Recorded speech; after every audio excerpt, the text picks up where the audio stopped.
This month marks 50 years since the black student strike on UW-Madison campus. Thousands of black students participated in one of the largest protests in the university's history. You may not know much about this, but student journalists on campus are working to change that. And joining us today are one of the lead organizers of the 1969 strike, Wahid Rashad, and Shiloah Coley, a junior at UW-Madison, majoring in journalism. Welcome to Live at 4. Good to see you both. Thank you. Thank you. A lot has changed since I left. Yeah, that's right. Wahid, tell us a little bit about what was going on campus in 1969 that led you to organize this strike. Well, a lot of people have to realize that what we did in '69 was a continuum. You know, it just didn't spring up, you know, in '69. But if there was anything that precipitated it, I would say the protests of black students at Oshkosh, Wisconsin. And for their protest, they had gotten expelled from the university.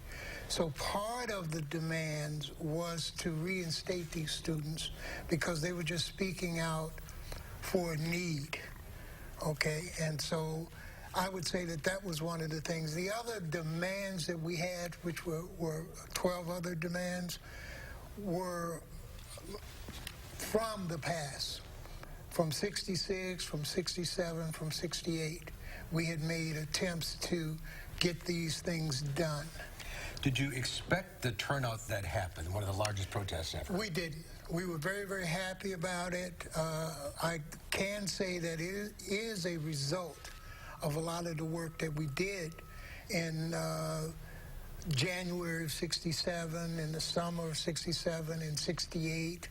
So that's why I use the word continuum, because we got the word out, we interacted with the community, we had meetings with the university, and we went back and forth over these demands. So we just continued fighting.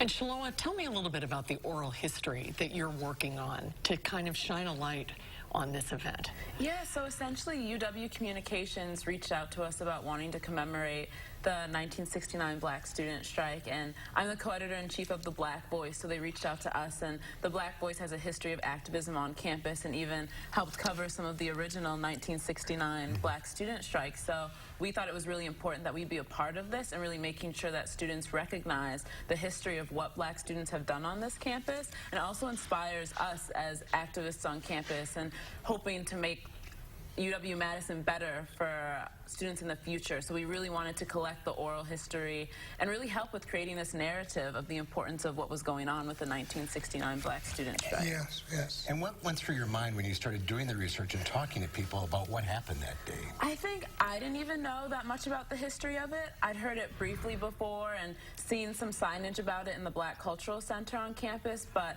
to actually hear about how many people came out and supported and how large of a movement it was, especially you think about there was such a small number of black students on campus. I know Wahid was telling me earlier it was around 90. So the support that they received from the community in Madison and the other students was absolutely tremendous. And I don't know if Madison's seen something like that since that. Wahid, was it one day or was it a succession of days? It was a succession of days, and it grew. From the first day to the second day. I think it peaked around the third day.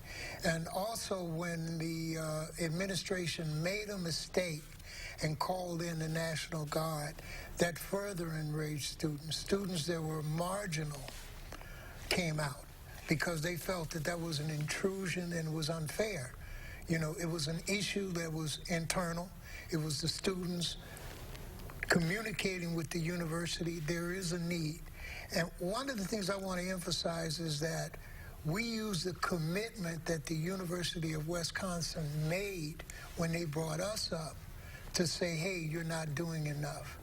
You're saying that you're standing for equality, you're standing to help improve the conditions of black folks in general, creating a leadership class that will go out and do things positive for the black community. We need more.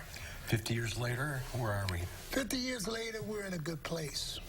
We're not there, but we're in a good place. We do have people, because of what has been done in the past, you have people that are confident that it can be done totally. And the young as people are long, there. here we go. And you're looking at their experience Right. versus your own experience today at the university. It must have been very educational to learn about that. Right. It was really inspiring to learn about all that they did to make campus better for us, and I think it even further inspires us to continue getting to the place where we're there and fighting for like Black students and marginalized communities on campus. That was the message 50 years ago and today as well. Thank you for being with us today. Oh, you're welcome. Great to Appreciate see you. it. Important work, Shiloah. Thank Keep it you. up. Thank you. Well done. Yep. Well,